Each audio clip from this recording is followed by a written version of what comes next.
Welcome to the Brian Craig Show. My name is Brian Craig, and oh boy, we had really a terrorist attack, a domestic terrorist attack in New York City this morning, and we've got some new information. We're going to cover that and a whole bunch more, so don't go anywhere. All right. This attack in New York City. Well, let me play the latest. This is from Fox News. Sandra Smith has Tom Homan, who's the border czar, and the domestic terrorist has been identified. And as we now know, they are naming the suspect Andrew Arabaka. Not sure exactly how that's pronounced, but I do want to highlight what is on the screen here before it's removed. I'm being told that these are the things left behind by the suspect, Tom. It includes what looks like some sort of carry cart or a temporary wagon setup with the words "ICE off our streets." Again, I'm being told that this was the anti-ICE stuff that was on the suspect at the time, Tom. Well, good luck with that. ICE isn't leaving the streets at all. Matter of fact, we're going to increase our presence in New York because of their sanctuary policies. Governor Hochul just signed legislation that ended our 287G agreements, that ended our cooperation with the sheriffs, which means rather than one agent arresting one bad guy in the jail or a 287G program, now we got to send a whole team, a fugitive operations team, to go look for that bad guy that we could have arrested in safety and security of a jail, which is safer for the agents, safer for the aliens, safer for the community. But because of their actions, their sanctuary state actions, now we got to send more agents there to do the same job that took less a few months ago. Okay, so the person's been identified. They say, the feds have said that he's a known anti-ICE protester. So he's on the radar of the FBI already, which is frightening in itself that someone that's on their radar is running around. And then he had this cart where he had all of his supplies of mayhem and domestic terrorism. And it has this big sign on it that says, "ICE off our streets." It's pretty scary, isn't it? And I watched the video. You may have seen it on X of him actually doing this. He had a bucket. He's a little short guy. He looked like he was about 4.5 feet tall. He looked like a little short guy.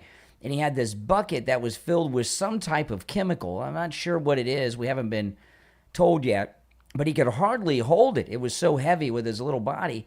And he went over there and he dumped it all on the sidewalk in front of the federal building where the ICE office is.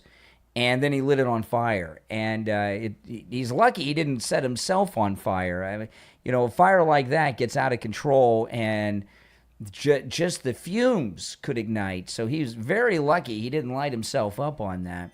But it's pretty scary when you see what it is that he did. And, here in the United States, we obviously have the First Amendment, which gives us freedom of speech, and that's a great thing.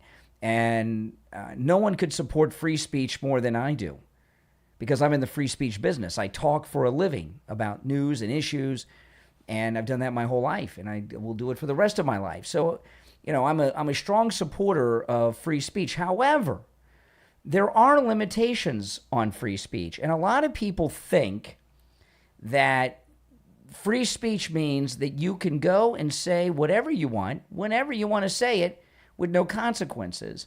And that's just not the way it works. And one of the limitations on free speech, this is the major limitation on free speech here in the United States, is you don't have the freedom. There's several things you don't have the freedom to do. But one of the things you don't have the freedom to do is the freedom to incite violence. If your speech is the incitement of violence, that's a violation of the First Amendment. You do not have the right to incite violence. And this guy that they arrested today in New York City, if you were to interview him, he would not think that he did anything wrong. He really wouldn't. He thinks that he is, that setting off this fire. I know it's crazy to think that. And there were some minor injuries. Thank the Lord above that there were only minor injuries, because it could have gotten really hairy and scary with a fire. Have any of you been around a big fire? Big fires are hot, and when you have some type of flammable chemical like he had, some type of liquid, I don't know what it was, things get really dangerous. I mean, this was it is a miracle that no one was seriously hurt, at least not that we know of at this moment in time. And everything I'm talking about involving this is what we know at this moment in time. It's still a developing story, okay? So if you're listening tomorrow or tonight or a week from now, there will have been a lot of developments. So anyway, we have freedom of speech. In fact, here in the United States, we have more freedom of speech than anywhere else in the world.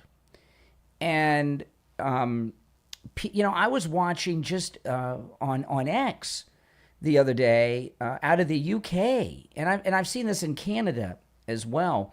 But 2 police officers showed up at someone's house, and the lady of the house, the mother, the wife, she opens the door to the police. They were looking for the woman's daughter because the daughter posted something on social media. The police came to their house and wanted to see her phone. The mother refused to show it to her, and then it takes it to the next level. That doesn't happen in the United States. If it does, your constitutional rights have been violated, unless you've incited violence. What happens a lot of times when this happens in Canada and in the UK, it's not that someone has posted something that's threatening or the incitement of violence, is they have posted something on social media that was offensive to someone. And these other countries, they have laws against offending people. Well, I'm offended all the time. I was offended because of the color of a car that I saw today when I was on the road. Does that mean they've done something wrong? No. But cars shouldn't be fluorescent colors like that. But the incitement of violence, okay, where freedom of speech stops is when it involves the incitement of violence. And this guy here who set off this fire in front of the ICE office in New York City this morning with this ice off our streets. And as I said, if you went and interviewed this guy, not only does he think he did not do anything wrong, it's been reported. Now, this may change. This is the facts that as they are right now at this moment, but they could change in 10 minutes, and I am monitoring the story. He's been identified as a 43-year-old veteran. That may change, right? They say he's a veteran of the United States Army and the National Guard. That was reported just a little while ago. He thinks he's an American patriot. He really, I promise you he does. He's wrong, but he does. But what drove him to do this? What motivated him to do that? Well, we have a lot of people, many of them are elected officials, that are running around telling people that ICE are Nazis and that ICE are doing things that are illegal.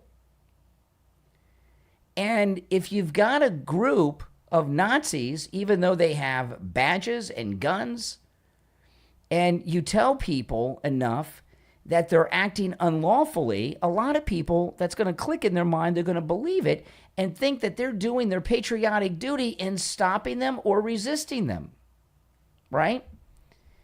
So when I say that, we have this great First Amendment, but the incitement of violence, you don't have a constitutional right to incite violence. People that are running around and causing all this ICE hatred, like The View, as an example, and many elected officials, when they go around telling people that all these things about ICE which aren't true, are true, it incites people to do things like this, right? Like this guy that lit the fire today. It incites Renee Good to do what she did. It inspires Preddy to do what he did.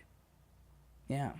And if you remember, there was a major terrorist attack that was planned for the White House during the UFC fight a few weeks ago, and it was a group of people who were planning a massive terrorist attack at the White House during the UFC fight, and it was also part of this ICE rebellion, all right?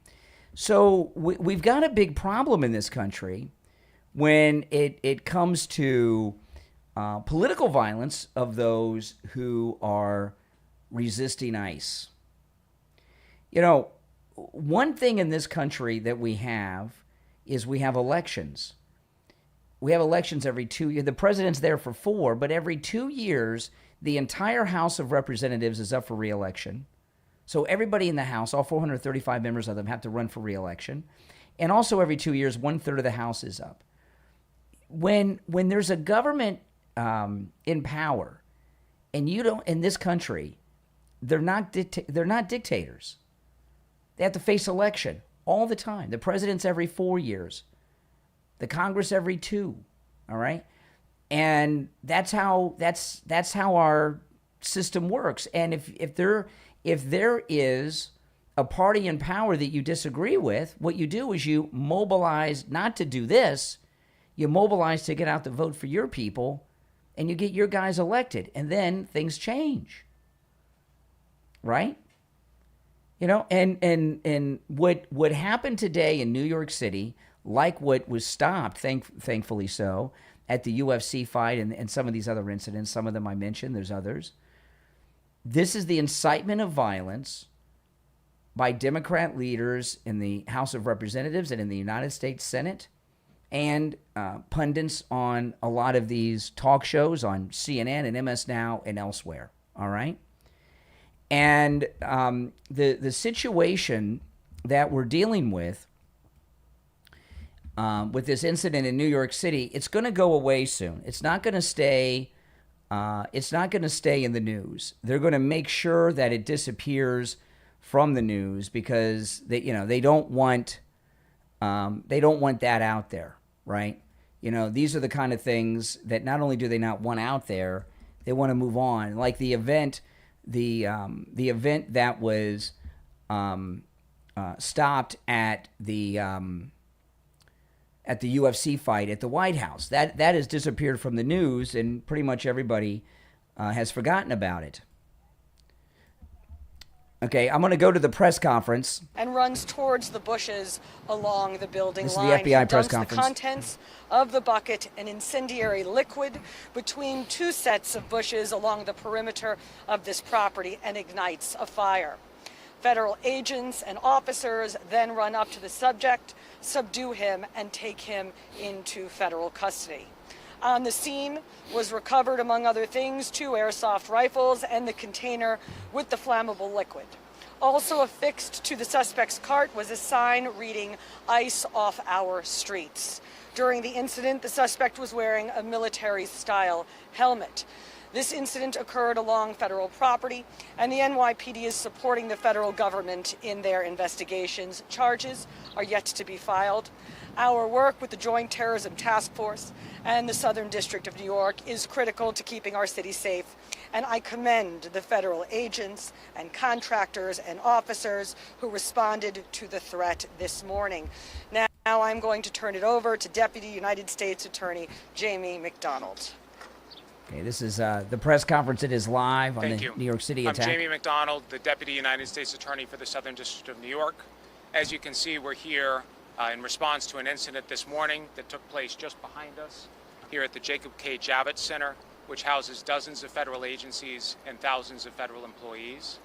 I want to thank the work of our law enforcement partners whose rapid response led to the neutralization of the threat and the immediate turn to evidence collection and investigation.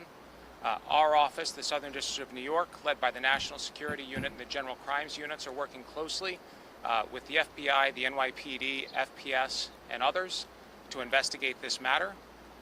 As you've heard, one individual has been taken into custody. Our investigation is continuing, and we will keep the press and the public updated on charges. Thank you. Time for a few on-topic questions. We speak all done.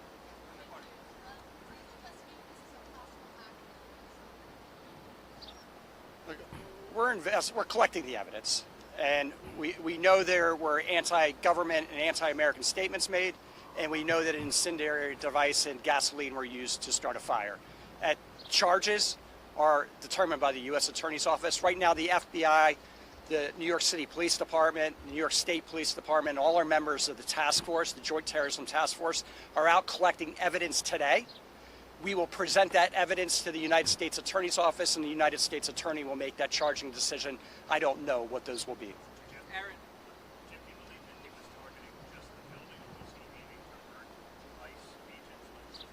his goal was to target the building. He said that and I'm not going to get into all the details of a post-arrest interview, but he was Mirandized, read his rights. He did agree to talk.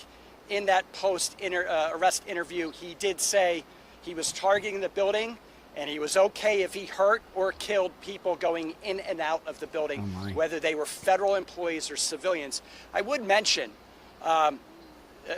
a lot of business was canceled, not by the Federal Protective Services. Federal Protective Services, once they mitigated the situation, the building remained open, employees could come and go, and we continue to do work.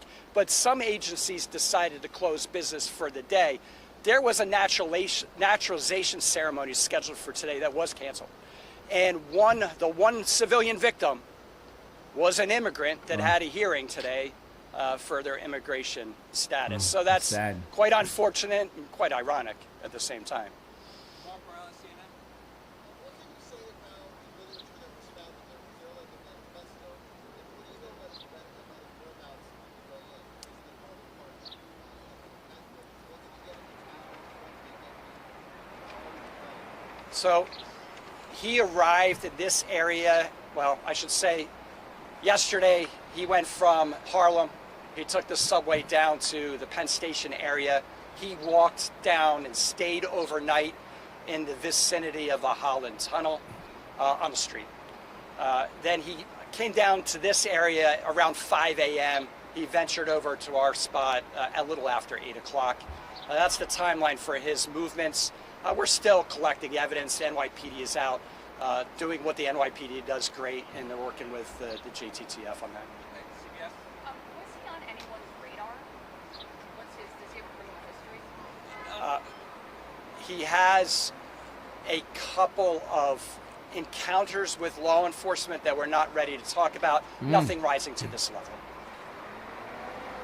Do you see anything bigger in the NYC protest movement? Have you guys seen anything or in another state protesting against ICE? Look, I would say that protesting in the United States is protected by the First Amendment. We do not track protesters. We do not know who comes and goes as far as protests.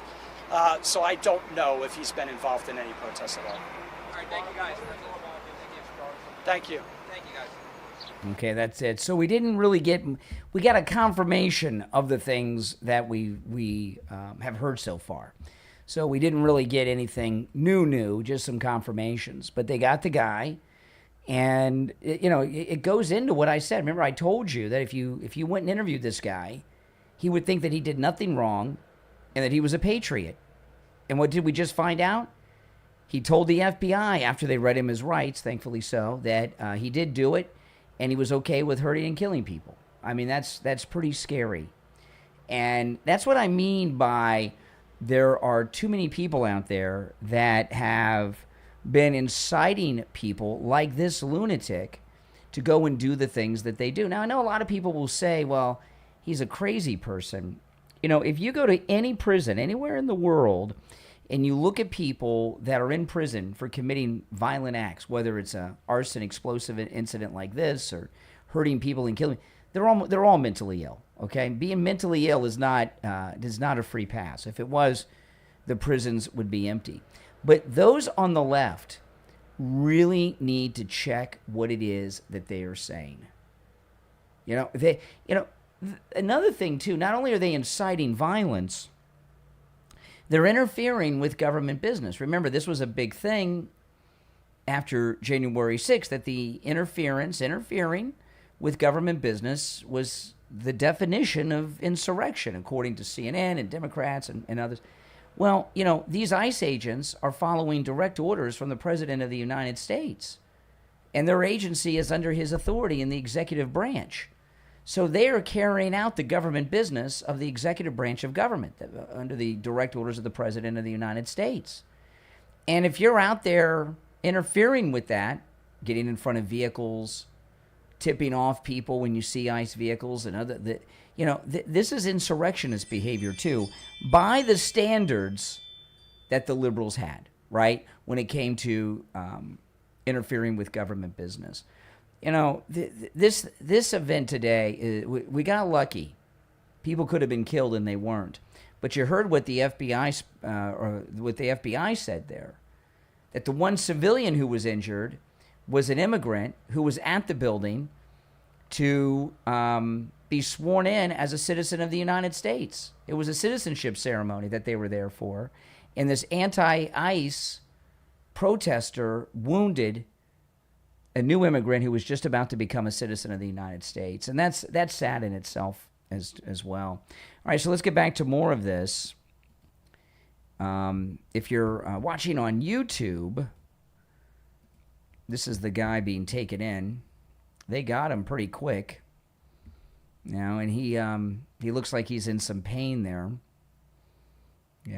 And another thing too, when it was announced that he was a U.S. citizen, you could almost feel on CNN a relief, because they were afraid he wasn't. When they found out he was a U.S. citizen on the left, they got all excited, didn't they?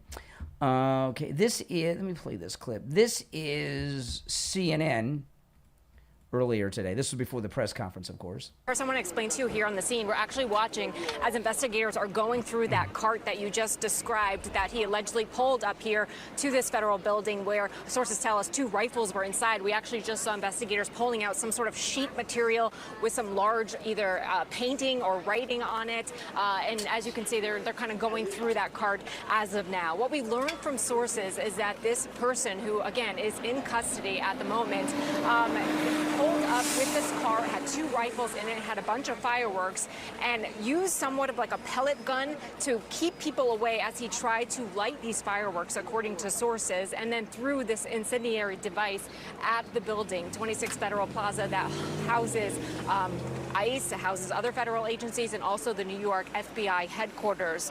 We also know in that car, we're learning from sources, there were some sort of posters or writings about anti-ICE material. Right now, investigators are going through the criminal background of this individual who is in police custody, trying to figure out if he's had any sort of associations with police in the past. Is there some sort of checking the mental wellness of this person? These are all questions that they're continuing to ask. Yeah, and CNN, they're right there. The media is based out of New York, so CNN's actually right there doing this report as the guy is being carried away. Now, when I talk about the left inciting violence, that's not something I just say. It's true, and you guys know it's true. The last year and a half since the border was shut down and these things have been going on, we've been hearing nothing but anti-ICE rhetoric from the left. It started in Los Angeles, remember? They were throwing rocks at the ICE officers. The U.S. Marine Corps had to be sent in to the ICE offices in Los Angeles to protect it from the protesters who were attacking the ICE agents. Here's Mamdani, the New York City mayor, and he's talking about ICE. I believe that ICE is a cruel agency who has very little interest, if any at all, in public safety. And I believe it's a rogue agency that should be abolished. Okay, now see here, a rogue agency. It's the mayor of New York City where this attack happened. It's a rogue agency. So what does that mean? Well, what that means, to say they're a rogue agency, it means they're operating separately without any approval of the proper government authority, and they're criminals. So Mamdani is saying here that we have this outlaw agency. They have guns, they have badges, they're ICE, they're federal agents, but they've gone rogue. So that means everything that they're doing is illegal, and they're running around not only violating this. This is what Mamdani's saying. Not only are they violating people's civil rights, these incidents where people have been killed in ICE pursuits. Preddy got into a fight with ICE, if you remember, and he was carrying a weapon. Renee Good in the car. That these, if they're a rogue agency, what's happened here? They're lawless. They answer to no one. They're doing everything that they want to do, They're operating illegally. So these deaths, they're out there murdering people. That's the mayor of New York talking this way. I mean, listen, that's what he's saying.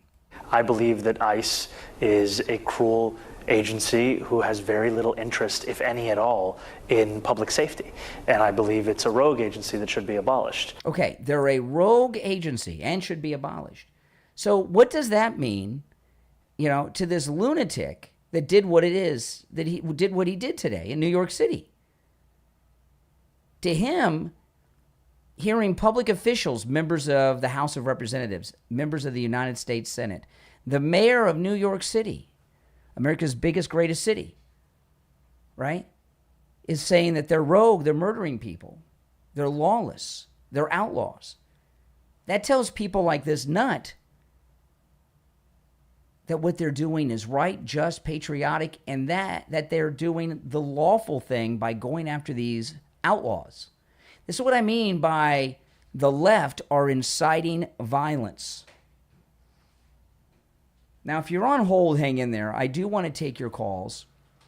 If you'd like to call in, the number is toll-free, 888-465-2631, 888-465-2631. The Brian Craig Show is available wherever you get podcasts, okay? So wherever you get your podcast, search for The Brian Craig Show. I'll come up. If you want to catch the show live in video form and be able to call me live, that's on YouTube. Just go to YouTube and search for The Brian Craig Show, all right? And if you're watching on YouTube, the call-in number, the toll-free number, is pinned in the live chat, 888-465-2631. All right, so if you're on hold, hang in there. We'll take a quick break, and when I get back, there's a lot more to cover. Don't go anywhere. Life can leave us with a lot of questions. Why did this happen to me? Why do I keep repeating the same patterns? And where is God in all of it? If you've ever asked those questions, you need to tune into the Healing Philosophers podcast with The Healing Philosopher on Spotify. Through honest conversations and real-life experiences, each episode explores topics like healing from past hurts, generational karma, letting go of what's holding you back, understanding narcissism, and discovering how God can use even life's hardest moments for a greater purpose. The Healing Philosophers podcast is about finding hope, growing in your faith, and realizing that your story and every season of your life has meaning. Add the Healing Philosophers podcast to your Spotify playlist, and make sure to share the podcast on all your social media and invite your friends and family to listen in too. Your share could be exactly what someone else needs right now. The Healing Philosophers podcast with The Healing Philosopher on Spotify. Healing starts with one conversation. Listen now on Spotify.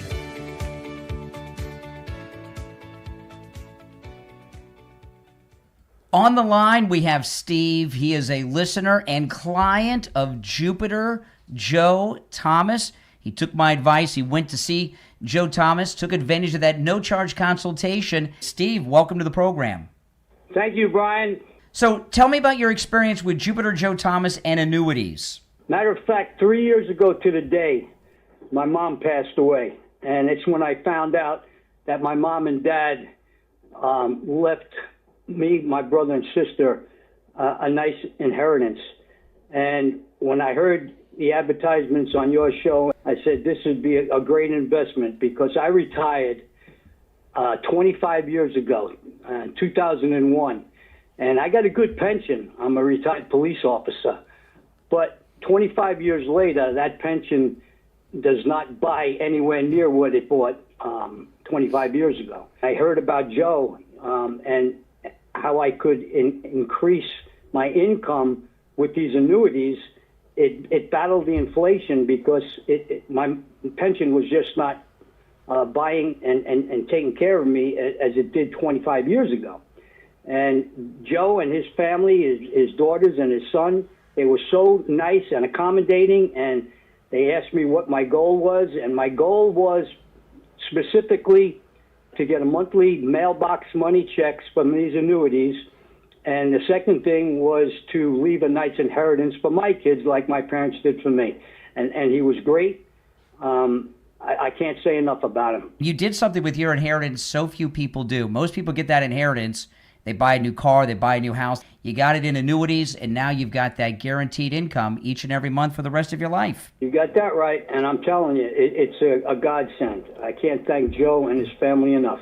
Well, listen, give Jupiter Joe Thomas a call. Take advantage of that no-charge consultation, just like Steve did. 561-743-0999. 561-743-0999. And online, jupiterjoe.com. All right, we're back. Thanks for joining, everyone. I'm going to go to the phones. Again, the number is toll-free, no matter where you're tuned in from, if you're watching live. 888-465-2631. You're on the air. What's your name? Where are you calling from? Hi, Brian. This is Nick out of Baltimore. Hey, Nick. What's up? Today? Well, I just want to just mention, I'll be real quick, and that is, it's obvious that the incendiary comments by Mayor Mamdani are responsible for this latest attack, with him running around saying he's going to arrest Prime Minister Netanyahu and not follow the law and create his own, of course, he's king now, so that's what we've got going on. The other thing I wanted to mention, and maybe Richie or somebody will call in, or Sean, or maybe you remember this, Rashida Tlaib, she's a foreigner too, and she was thrown out of a Trump rally back in 2015 for trying to start some problems, and to one in Chicago that they shut down. Mm-hmm. Yeah, that's right. I remember that. And well, so I'll tell you, Nick, for quite a long time. If I've been following politics my whole life, and what we're seeing now, and this didn't just happen today. It's been going on for since Trump's second term began. What we're seeing now is what we saw during the Vietnam War era, right? People like Bill Ayers would set bombs off in government buildings, right? The Black Panthers were ambushing cops in California and shooting cops. There were all these incidents of domestic terrorism by radical leftists in the 60s and in the early 70s, and now they're back. And this thing in New York City, when he was first identified, now again, this is a developing story, and by the end of tonight, we'll probably know, when we wake up in the morning, this guy's whole life story. But they were, when he was first identified, they were saying that he had Antifa connections. Well, he may have, and they'll try to sanitize it a little bit, that. Yeah. There's one difference between 1968, 71, 72, 73 from today. And today is that you have the media supporting all this. Well, yeah. Hollywood is supporting all this. Exactly. I mean, it was always left. The media was always liberal and left wing. But I don't remember it like this at all, where they're encouraging violence. Well, there were the people that were the demise the people that were inciting violence back then were the protest leaders, right? Like as an example in Kent State. But the elected officials weren't doing it. And now you have elected officials that are out there, and you mentioned Rashida Tlaib. They have these entire campaigns that are against ICE, and they're and what the clip I played of Mamdani, this is the incitement of violence that they're responsible for, and that's where your First Amendment rights end. That's right, and in addition to that, like you just said, big city mayors are joining in on this. That's right, and governors. It's going to get worse. Yeah, governors like Tim Walz. All right, Nick, I appreciate the call. All right, you take care. You take care. I want to play a little bit more. I'm going to go to the beginning of the FBI press conference in New York City. Okay, I played you the tail end of it. Let's play the beginning now. We are procuring or obtaining a search warrant. Mr. Arabaka came armed with bad intentions. I will say that 26 Federal Plaza has long been a target of extremists, of terrorists, and today the extremism was brought here. The building was attacked. Mr. Arabaka was looking to injure people and harm people.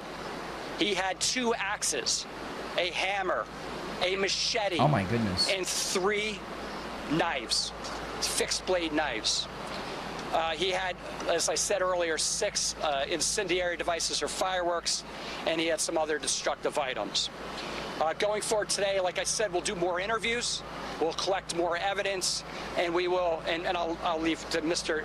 McDonald to talk about charges. We take this very seriously. On his cart, he had a cart. He had anti-ICE literature on it. When he was being arrested, he yelled derogatory terms to ICE, used bad words, obviously.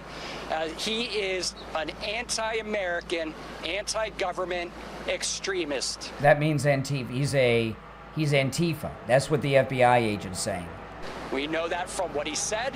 We know that from what he has said post-arrest. And we know that from what his actions that he tried to take today. So I will turn it over to Police Commissioner Tisch. Okay, so this is the police commissioner that stayed over. Thank you, Jim. Good afternoon. I am here to provide some additional details about this morning's incident outside of 26 Federal Plaza. This remains an active investigation, and the information that we have is still being gathered and is subject to change. At approximately 8:30 this morning, a call came in to New York City's 911 call center that there was an active shooter outside of 26 Federal Plaza in Lower Manhattan. 2 additional calls in the subsequent minutes reported an explosion and a male setting off fireworks at the location.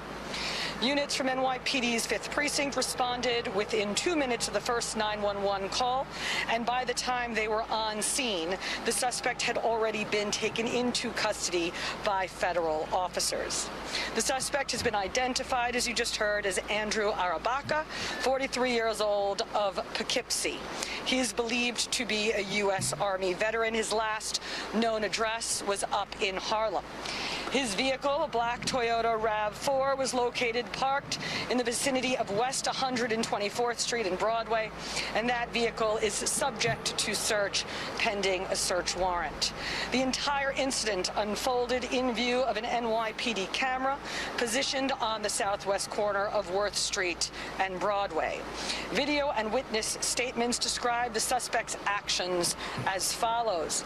At approximately 8:30 a.m., Mr. Arabaka arrived at Worth Street and Lafayette Street in front of 26 Federal Plaza. Once he arrives, he ignites a bundle of what appears to be fireworks, which begin to smoke.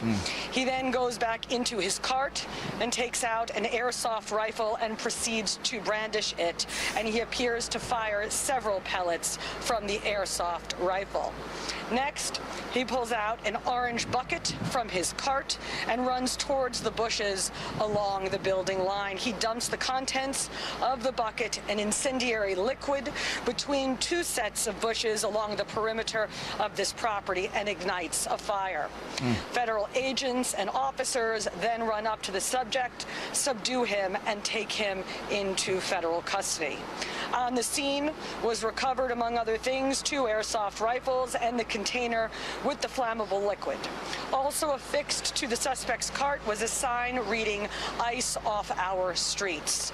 During the incident, the suspect was wearing a military-style helmet. This incident occurred along federal property, and the NYPD is supporting the federal government in their investigations. Charges are yet to be filed. Our work with the Joint Terrorism Task Force and the Southern District of New York is critical to keeping our city safe, and I commend the federal agents and contractors and officers who responded to the threat this morning. Now I'm going to turn it over to Deputy United States. Okay, now I played that part earlier. Wow, I mean, this guy, he's a nut. He didn't plan on getting away, right? I mean, he was hanging around doing things before he even set the fire off. The fireworks, firing off the pellet rifle, the air rifle, whatever it was. And then he set things on fire. So he had no intention of escaping. He planned on getting caught because he believes he's a freedom fighter. Now, if you're on hold, stand by. I'm going to take a quick break, and then I'm going to move on to some other topics unless there's some developments on this as the show goes on. But if you're on hold and you want to talk about this, you're more than welcome to. You can call in about anything I brought up so far on the program, although I've got a lot of other topics that I want to cover. The number's toll-free, 888-465-2631. 888-465-2631. We'll be right back. Hi, Tom Laporta here. We are Laporta Roofing, a family business since 1983. You are our customer. In other words, our boss. We are here for and because of you, not the other way around. The 2026 rainy season is upon us. Because we haven't had a hurricane in 2 years, all the storm chaser roofing companies have gone out of business, leaving only the strongest and the best contractors. At Laporta Roofing, we will never sell you a roof you don't need. We don't have salesmen or commissions, so we will never pressure you to sign a contract. Also, deposits are not required. At Laporta Roofing, you will always come first. We must earn your trust, and we will. So call me on my cell at 954-604-4602 or find us on the web at laportaroofing.com. That number again is 954-604-4602, 954-604-4602, or on the web at laportaroofing.com. Have you ever felt like you're just going through the motions? You work hard, but feel stuck, exhausted, or disconnected from the life you truly want? It's time to stop surviving and start living. And you can do just that with the book from author Jane Morales Moras. Stop Dragging, Start Living, Reclaim Your Purpose and Power. Available on Amazon. This inspiring and practical guide will help you break free from self-doubt, rediscover your purpose, and build the confidence to create the life you've always dreamed of. With this must-read and life-changing book, you'll discover how to reconnect with your dreams, overcome negativity, build resilience, set healthy boundaries, and align your emotions with your goals so you can finally move forward with clarity and purpose. Whether you're a student, entrepreneur, professional, or simply someone ready for a fresh start, this empowering book provides real-world actionable strategies to help you stop living by other people's expectations and start becoming the person you're meant to be. Your purpose is waiting. Your best life is still ahead of you. Stop dragging. Start living. Reclaim your purpose and power. From author Jane Morales Moras is available right now on Amazon in Kindle, paperback, and hardcover. Start your transformation right now and order your copy of Stop Dragging. Start Living. Reclaim your purpose and power on Amazon.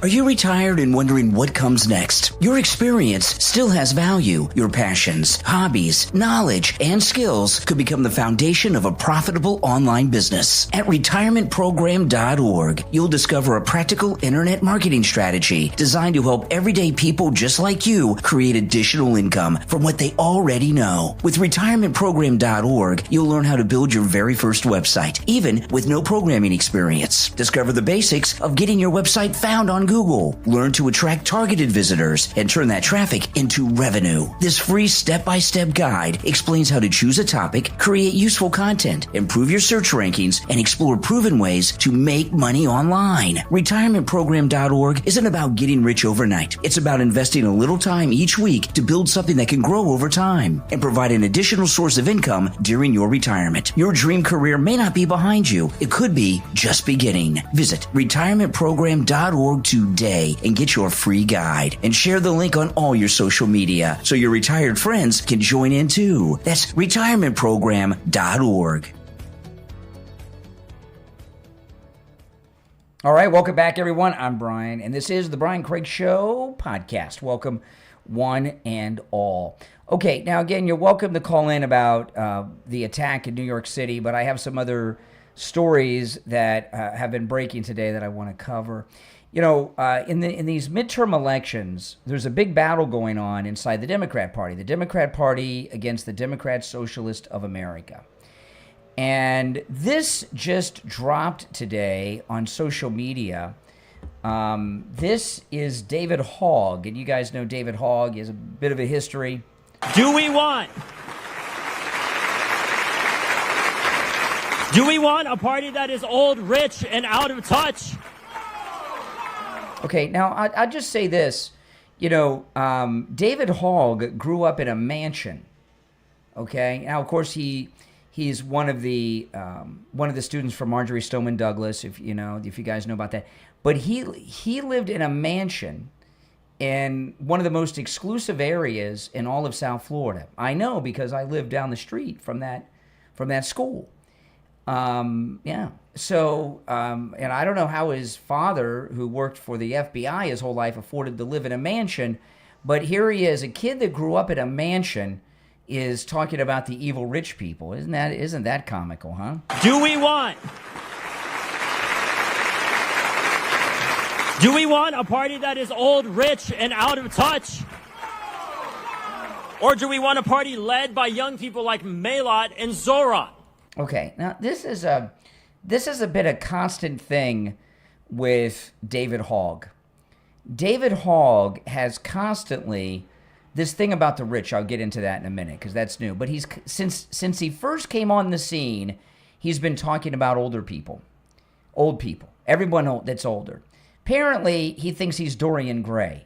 Okay, and if you don't know who Dorian Gray was, well, look it up, and it's a very good book. You'll enjoy reading. Okay, The Portrait of Dorian Gray. He thinks he's Dorian Gray and is not aging and is still the same age he was in high school. Because when the Marjorie Stoneman Douglas incident happened, David Hogg and everybody else in that group, they were saying that their opinions on the issues should be the way that the country goes because the people in government are older than them and will be dead first. And since they're going to be alive after those people are dead, their opinions matter. Well, people are born every minute of every day.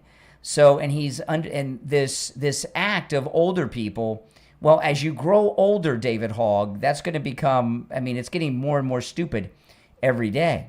Do we want a party that is old, rich, and out of touch? Or do we want a party led by young people like Maylot and Zora?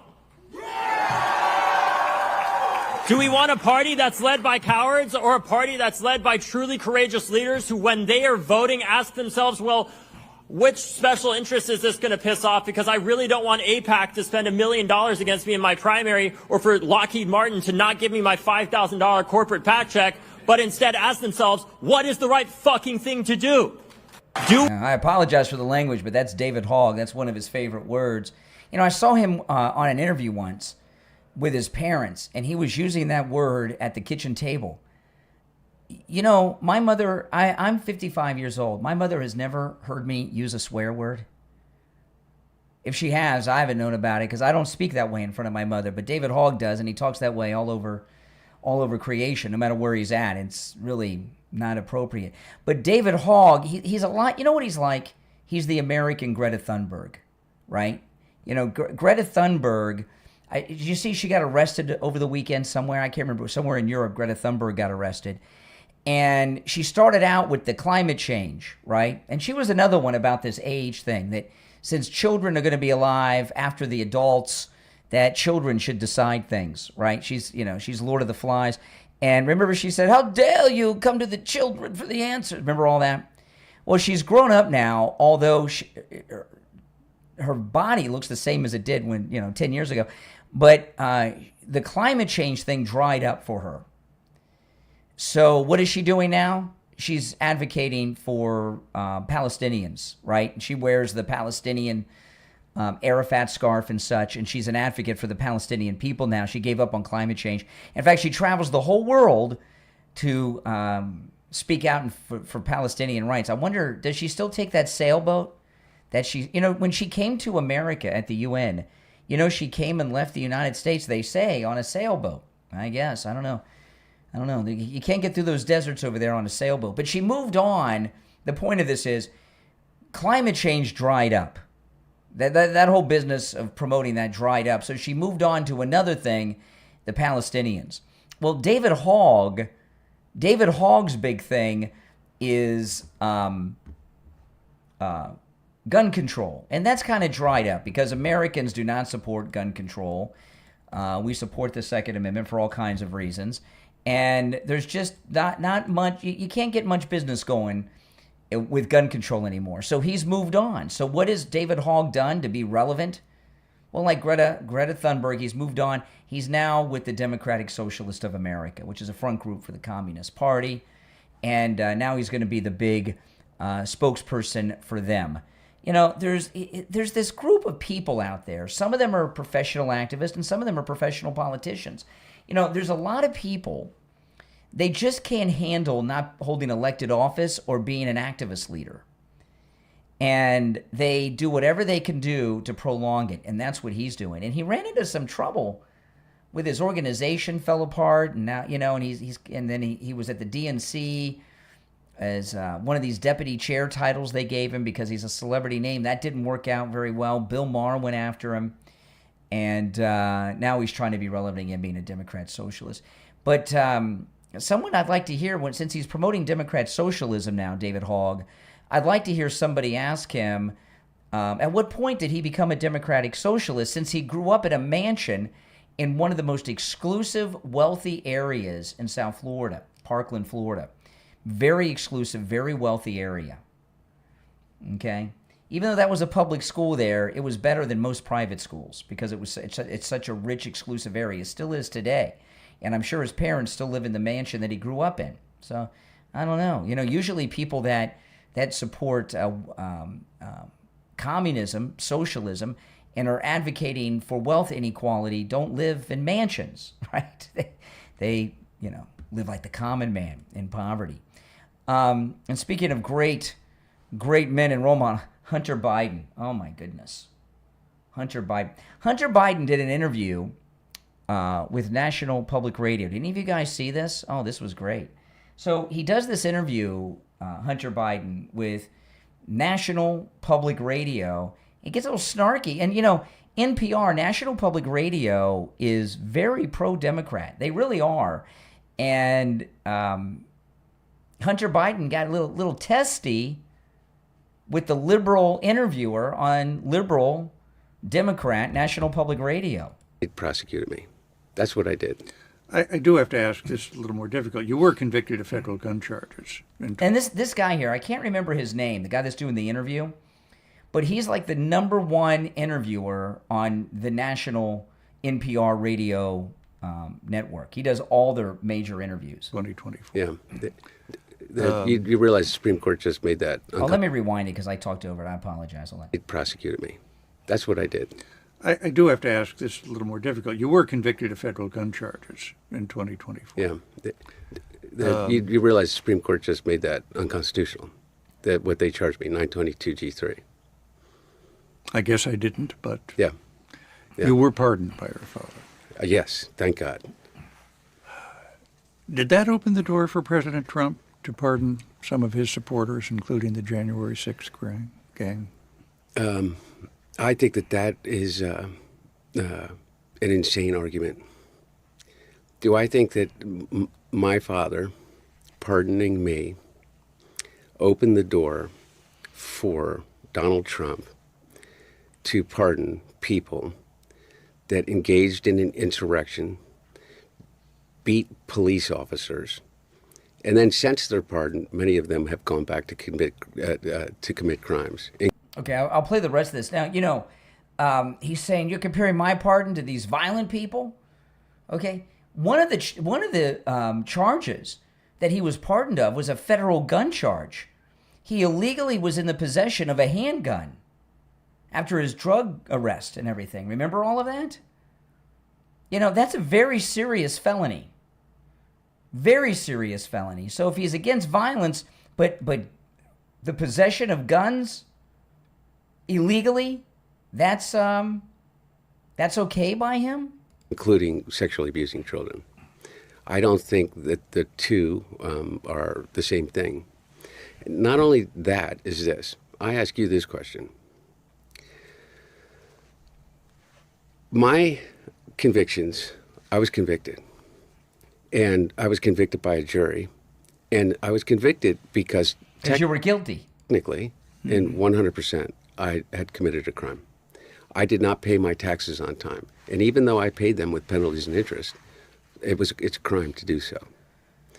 I purchased a gun at a time when it could conceivably be argued that I was addicted to a substance. Oh my goodness. And that when I checked the box on that form and saying that I was not, I committed a crime. Mm-hmm. Okay, so here he is on the confession tour, and those aren't the only crimes he committed. He's not a happy guy. And, this thing about getting pardons, right? The people that get pardoned are the people that have convictions, right? If you don't have any, if there's nothing on your record, there's nothing to pardon, right? If you don't have a record, there's nothing to pardon. So, it's an interesting thing. Hunter Biden is on and this is the first guy, and I'm very surprised this happened on public radio because they're very, very Democrat over there. Hunter Biden, for some reason, has been on this interview tour across America. And I guess he's in need of validation because I thought he moved to South Africa, but he's back in America. And he wants approval. He's desperate for approval. So he's doing these interviews so he can get people to approve of him, I guess. I mean, I can't think of another reason why he would do it. But he's out there on all of these interviews attacking the people that were pardoned by President Trump, okay? And then this is the first guy that I've seen point out to him that, wait a minute, you had all these criminal charges. Some of them are pretty serious. Federal felonies, right? You were pardoned. What's the difference?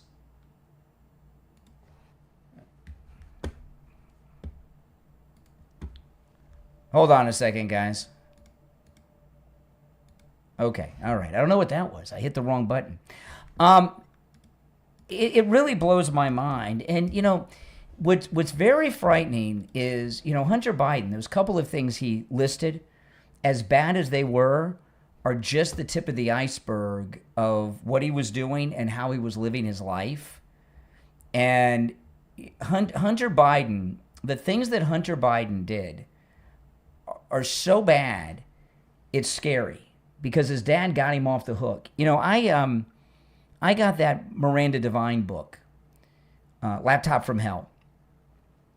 And Hunter Biden, what he did with the laptop was completely nuts. He put everything he did. This is how much of a drug addict he was, but also arrogant because his dad was Joe Biden. He thought he could do no wrong. Everything he did, he put in writing. And he's got all these crooked deals going on, and it's all in writing, in text messages, DMs, and emails. Everything, And what was very frightening is he's doing all these crimes, and he doesn't even think they're crimes because he and the Biden family are criminally insane. They don't believe their crimes are crimes. But I got the book on tape, and I was taking a road trip from my house. I was going up to Orlando, and I left really early in the morning, at like 4 a.m, and I'm listening to the Miranda Devine book, Laptop from Hell, about Hunter Biden's laptop.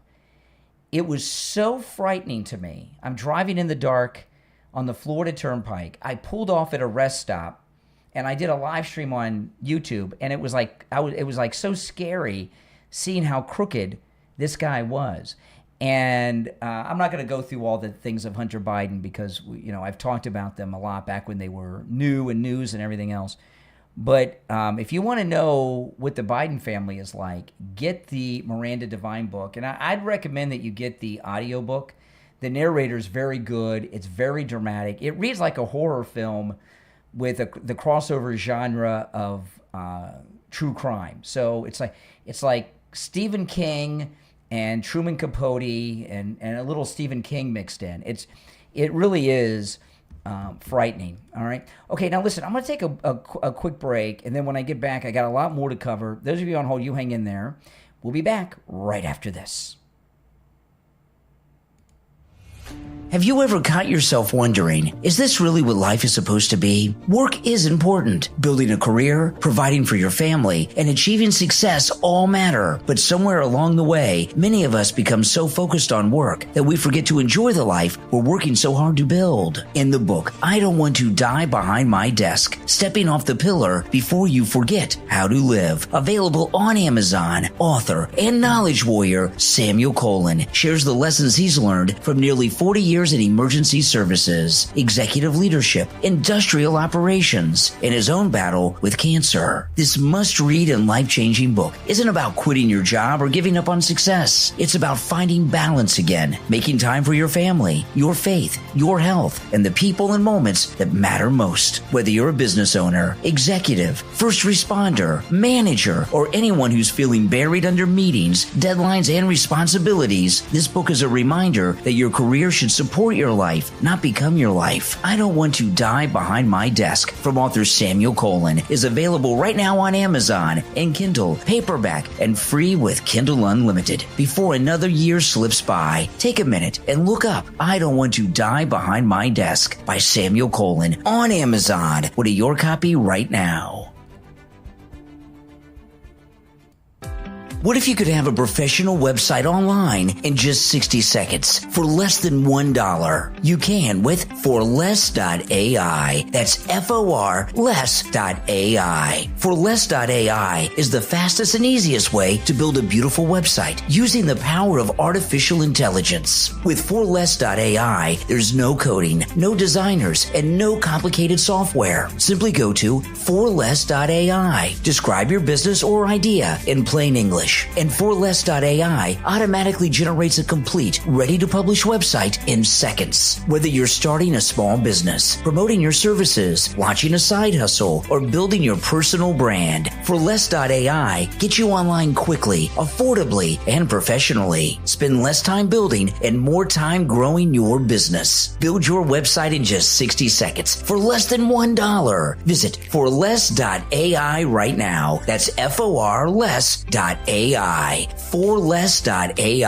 Less time, less effort, more results. Forless.ai.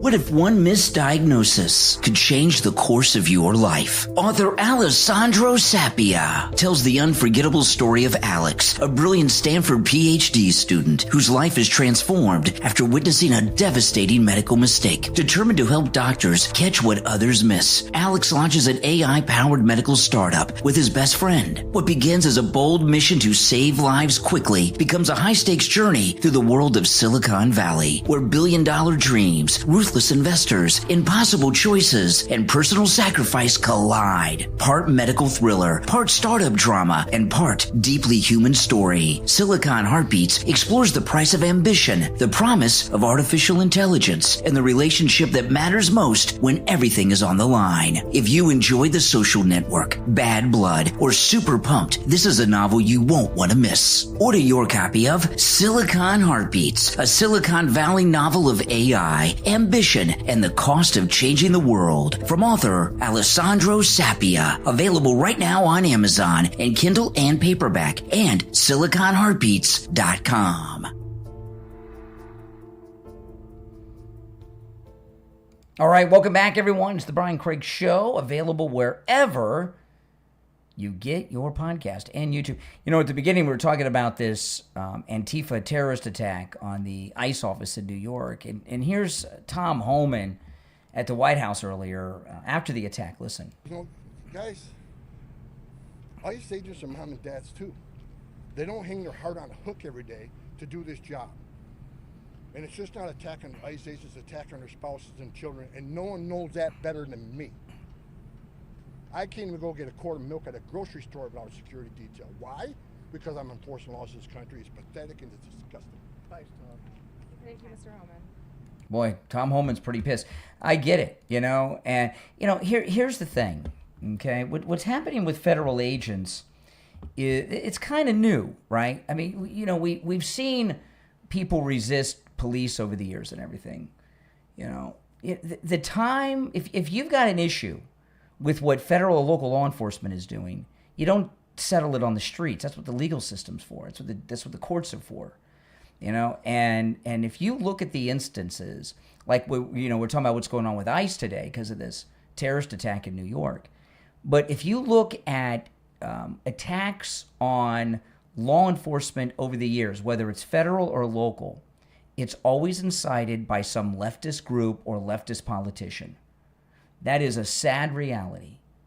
you know, and they're not called out on it. And we got a big problem in this country with left-wing political violence, no doubt about it. How many assassination attempts have there been against President Trump? I don't even know how many. There's been so many that if I were to write down a list off the top of my head, I would probably come up with 12 to 15 without even thinking about it, right?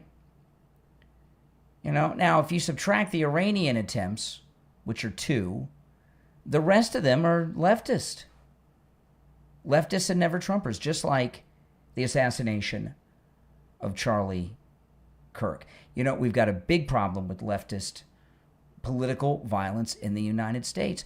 And the media, no one wants to talk about it. It doesn't get identified as that. You know, they go on TV. I was watching CNN over the weekend, and on one of their panels, they were talking about, well, you know, right, if you look at the statistics, right-wing political violence is far more common than left-wing political violence. Really, where? Where is this right-wing political violence that they're always talking about? Now, they'll always go to January 6th, which was not that. But even if it was, and it wasn't, but even if it was, that was 6 years ago, right? Actually longer, going on 7.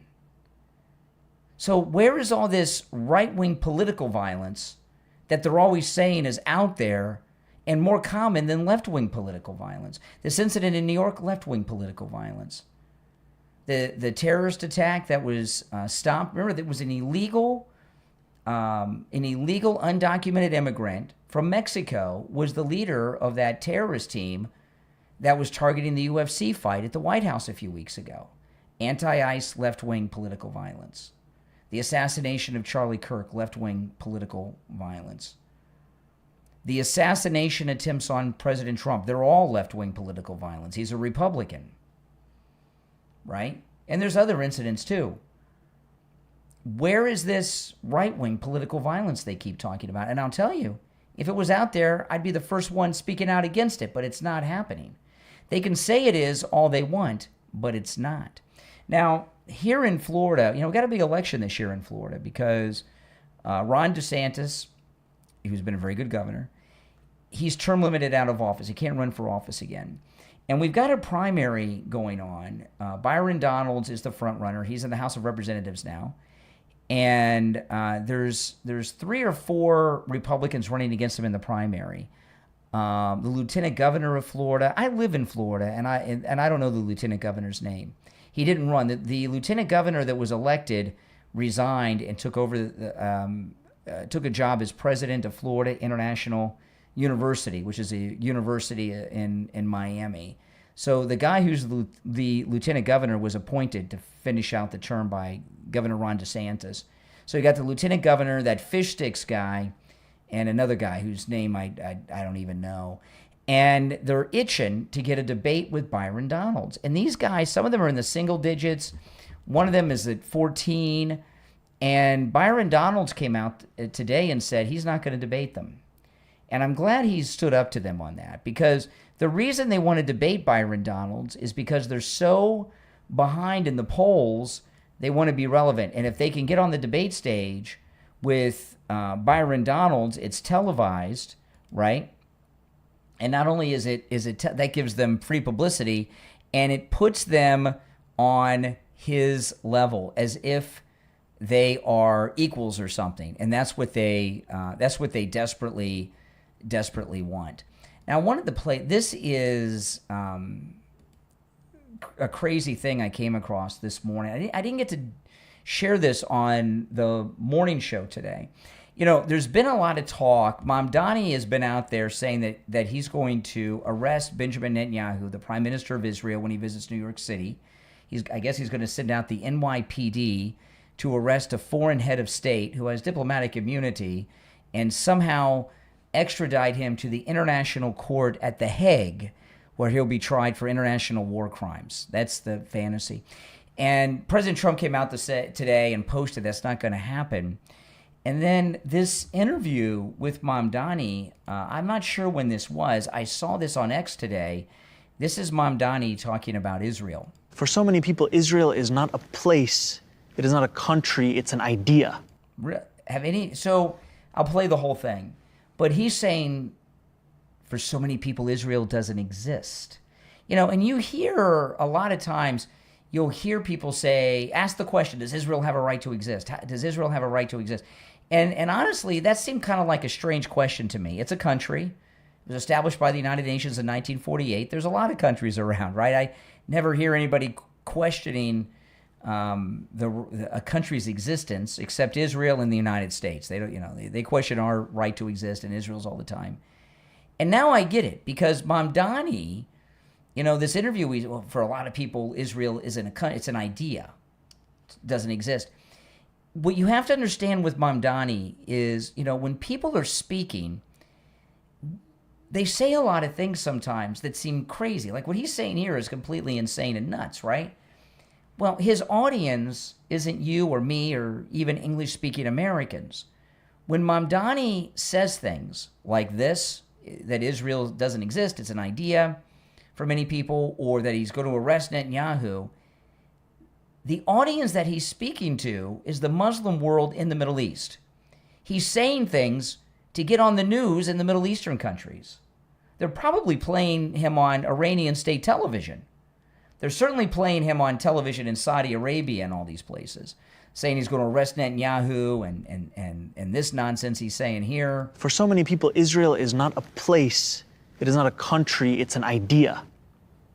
And you see that in so many politicians' answers to the questions around Israel, is their answers were written 20, 30 years ago. I don't know what that means. They speak to a reality that does not exist. Right. They pledge fealty to the idea of a two-state solution, irrespective of the fact that a second state for Palestinians is physically impossible because it's not even a contiguous piece of land in this moment between where Palestinians live.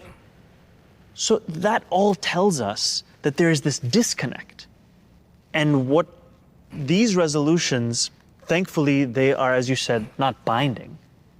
But they also, to me, speak of a fear amongst political class across this country of a discourse that is rising that seeks to question this convention. Yeah. Oh, my goodness. I mean, this is just crazy talk. I don't need to break it all down.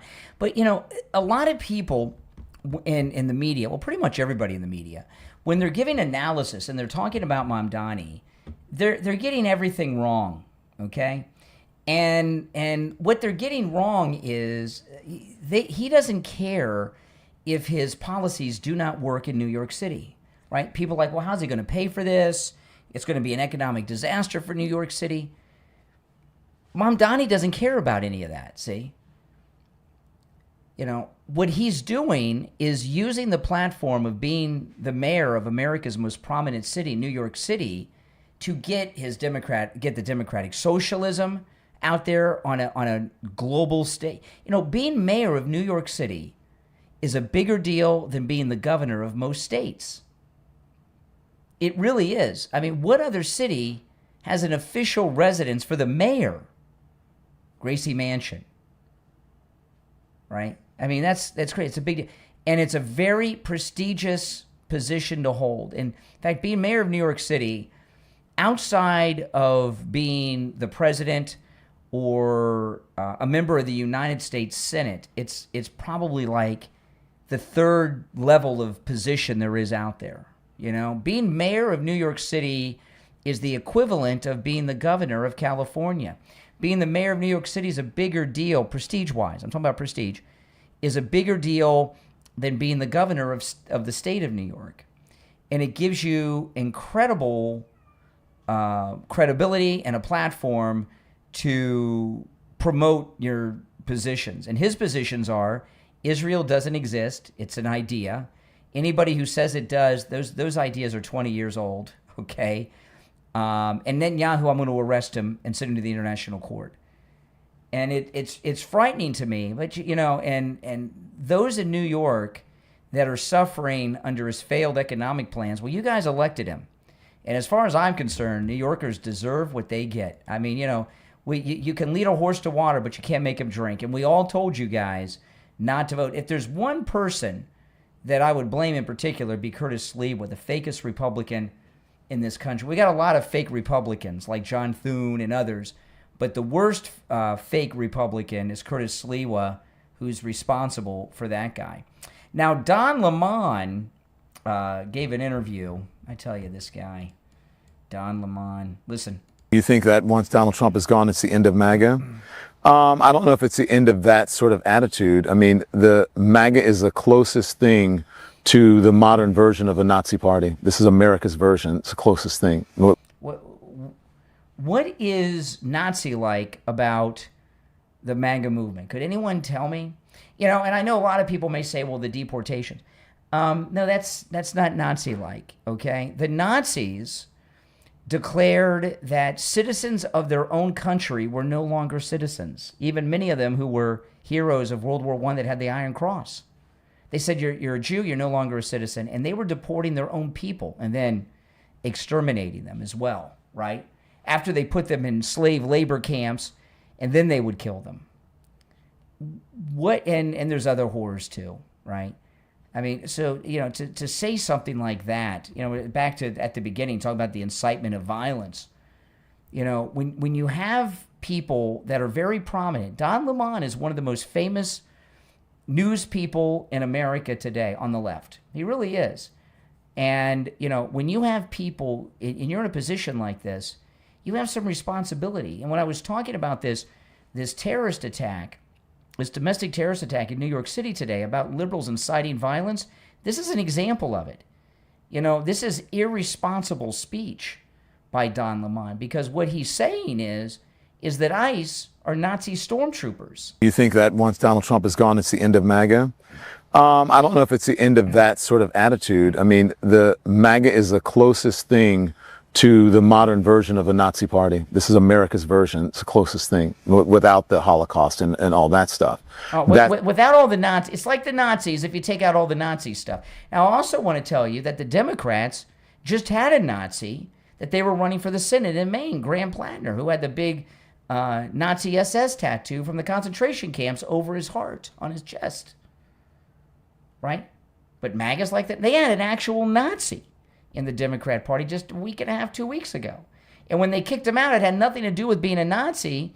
It was that accusation by his old girlfriend. Sort of mindset. That's what MAGA is, because most intelligent people or logical people, when they get new information, and if that information is negative or not factual, then they change their minds. They go, oh, well, I wish I had known better. And now that I have this information, then I can readjust. No matter no matter how many facts and how much information you give them about this presidency, about the policies, they don't change their minds, because they're really not voting for the price of eggs. They're voting for white supremacy. This is crazy. If any of this were half true, you look at this crew here, okay? Don Lemon is African-American. He's being interviewed by two people. One's African-American, and the woman, I can't tell, is she Asian?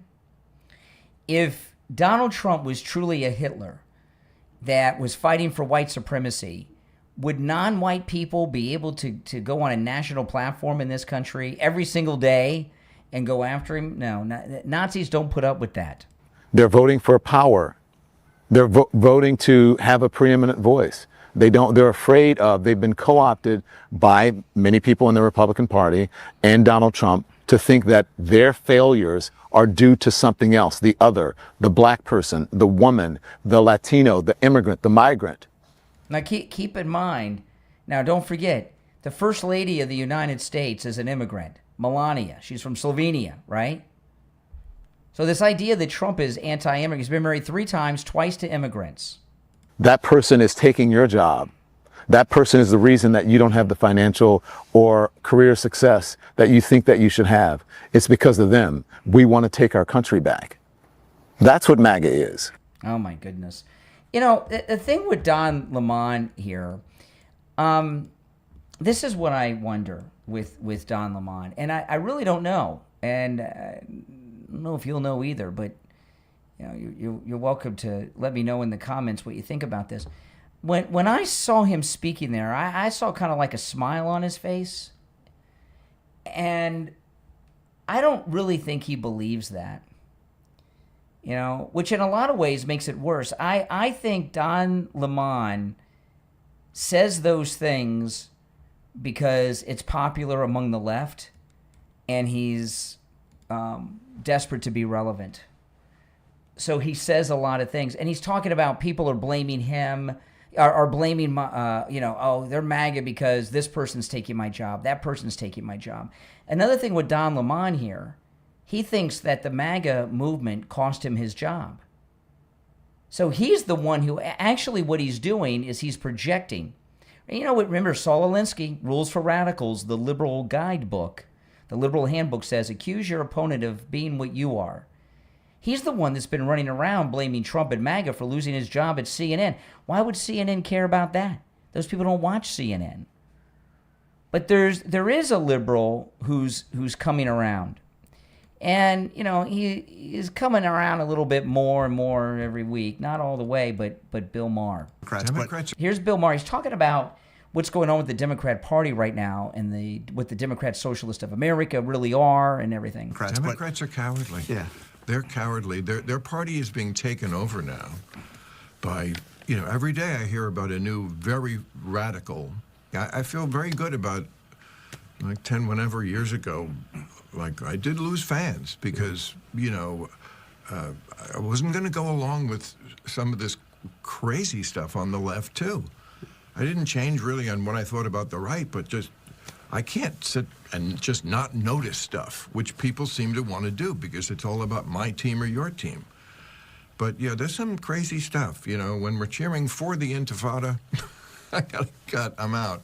Well, I don't know if you saw Jay Clayton is nominated to be the head director of national intelligence, had a hearing. Just had a hearing. Okay, now, notice, this is ABC News. They hate Trump. So here you've got them being handed a major news story because Bill Maher is one of the most prominent leftists in the country, and he has been for years. Remember, he started out with that TV show on ABC. Remember Politically Incorrect? And he's had the HBO show for years. He is one of the most prominent liberal voices in America. He's got a political show that's very relevant. He has all the politicians on, and he's basically he's saying that he's about to vote Republican. And Jonathan Karl, Jonathan Karl that's interviewing him, he's the guy that Judge Jeanine has been going after because he's suspected of vandalizing the reflecting pool in front of the Lincoln Memorial. Remember, he did the live report from the reflecting pool, Jonathan Karl, and he put his hand down there and started pulling stuff off the bottom for the newscast. And he's pretty ticked off at Trump over that. So he's getting this huge news story handed to him right on his lap. He's got one of the most prominent, most famous liberal Democrats in the United States. He's a household name in this country, Bill Maher. He's telling him he's fed up with the Democrat Party. He's out. And Jonathan Karl doesn't want to break this news. He's pivoting to something else. That's Trump derangement syndrome with Jonathan Karl is what you got here. You told J.D. Vance you're open, your vote is up for grabs. Yes, my vote is in play because it can't be Trump running. Mm-hmm. So I'm not living in communist America. I mean, I know the talking point is that, well, it's not communism, it's socialism. Okay, I've read the quotes from the DSA platform, from their own mouths. Don't tell me I'm not seeing what I am seeing. And DSA, again, they say things like, takeover of key industries, government. That's communism. Exactly. And it's another thing here with Jonathan Karl from ABC News. Not only is he a hardcore leftist, Bill Maher, he's also one of the most prominent, and this really, I used to be a fan of his till he did this. He's an atheist. And atheism is, I don't pay much attention. Atheism is scary to me. I find atheism is evil. I'm certainly no fan of that. And I was a big fan of Ricky Gervais in England, right? The original creator of The Office. And then when I found out he was an atheist, not only was he an atheist, he made a whole movie about it, The Invention of Lying. is a movie with Ricky Gervais. This is when I found out he was an atheist. I had no idea. It's a big fad in the UK, atheism. Daniel Radcliffe, Harry Potter, a lot of prominent celebrities in England are atheist. And the invention of lying, Ricky Gervais's movie is about the Bible being a lie. And I was watching that movie. I couldn't believe what I was watching, and I was done with Ricky Gervais. Bill Maher made an entire film that was released in movie theaters years ago promoting atheism. So here you have one of the most prominent and famous liberal Democrat voices in the United States, and he's the most vocal atheist in the United States, Bill Maher. He told Jonathan Karl he's thinking of voting Republican, and J.D. Vance, J.D. Vance has a book out now about being Catholic. J.D. Vance is a very, very religious Christian. So you've got this atheist leftist who says he's open to vote for the Republican Christian, and Jonathan Karl doesn't want to break news. He doesn't want to have the big story. He wants to try to get Bill Maher to trash Trump. This is Trump derangement syndrome right here with Jonathan Karl, and you see it right before your eyes. It's really sad. All these reporters in the news in this country, most of them are not about breaking news. They're about covering up the news. And Jonathan Karl, his ego was bruised over this reflecting pool thing, so he's striking back. He's trying to get some revenge. Now, if you'd like to support my content, all the content I bring you, my podcast, my YouTube channel, the radio show, everything I do, become a Patreon supporter. And if there's a link in the description of the platform on whatever platform you're listening on, there's a link in the description to my Patreon page. And when you become a Patreon supporter, you get access to so much exclusive content, including my Patreon-only live streams. And on my Patreon-only live streams, and you Patreon supporters, you'll back me up on this, on my Patreon live streams, I talk about things that I cannot talk about here and I cannot talk about anywhere else, but I talk about them very freely and very openly on the Patreon live streams. It's a great community. It's a live stream much like on YouTube with a live chat and everything, and it's a great community of people. It's a no troll zone as well. And when you go to the Patreon page, you'll see an option to join Patreon for free.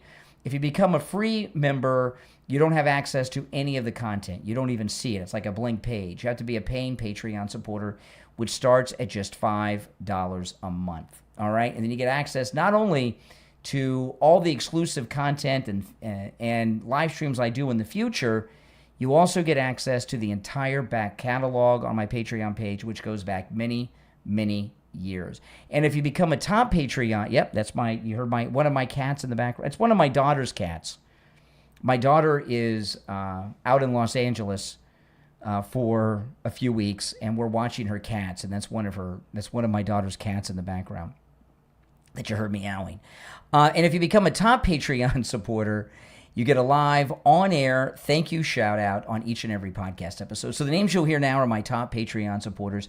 I want to thank SF Jr., Christine, Chuck, Pamela, Nick, Wesley, Doris, Heather, David, Maria in Texas, Alice, Lizep, Shauna, George, Brandon, John, Frank, Dale, Tina, David, Laura, Rob, Wes, Sue, Janice, Teresa, Irene, Rick, Michael, and Robert R. These are my top Patreon supporters. Thank you all. And again, if you would like to become a Patreon supporter, there's a link in the description of this episode on whatever platform you're listening on. All right, my name is Brian Craig. This is the Brian Craig Show podcast. Thanks for joining, everyone. I will see you first thing tomorrow morning on the morning show. Take care. Thanks for tuning in.